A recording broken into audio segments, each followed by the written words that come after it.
আসসালামু আলাইকুম প্রিয় দর্শক মণ্ডলী, এগুলো হচ্ছে বাড়ি এক লতিরাজ কচু। বাড়ি এক লতিরাজ কচু বিষয়ে কিছু আলোচনা করব। তার আগে আমার ঠিকানা দিয়ে থাকি জেলা নাটোর, থানা বাড়াই গ্রাম, গ্রাম তালসকুণ্ডপাড়া। দেখেন বাড়ি এক লতিরাজ কচুতে লতি বের হয়েছে কি সুন্দর। প্রতিটি গাছে দুইটা একটা করে লতি আছে, দেখেন প্রতিটি গাছেই।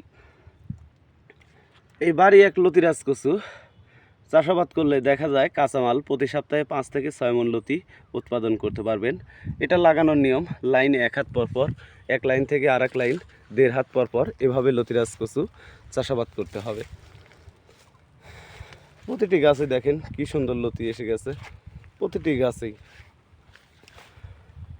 গেছে সপ্তাহে এই জমি থেকে 6 মণ লতি কাটছিলাম, এ সপ্তাহতেও আশা আছে 6 মণ লতি কাটার।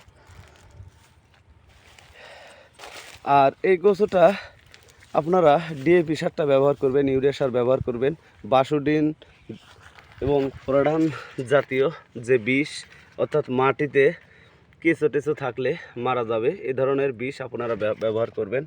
আর লতিরাজ কচুর যে চারাগুলি দেখেন, প্রত্যেকটি চারাতেই লতি থাকবে। দেখেন কি সুন্দর চারা, প্রত্যেকটি লতিতেই চারা থাকবে।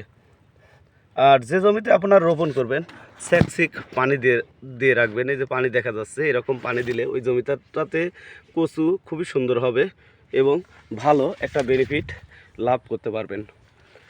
তো আমরা এই লতিরাজ কচুর চারা 2 টাকা পিস মূল্যে বাংলাদেশের প্রতিটি জেলায় সেল দিয়ে থাকি। আপনারা নিতে চাইলে অবশ্যই যোগাযোগ করবেন। আসসালামু আলাইকুম।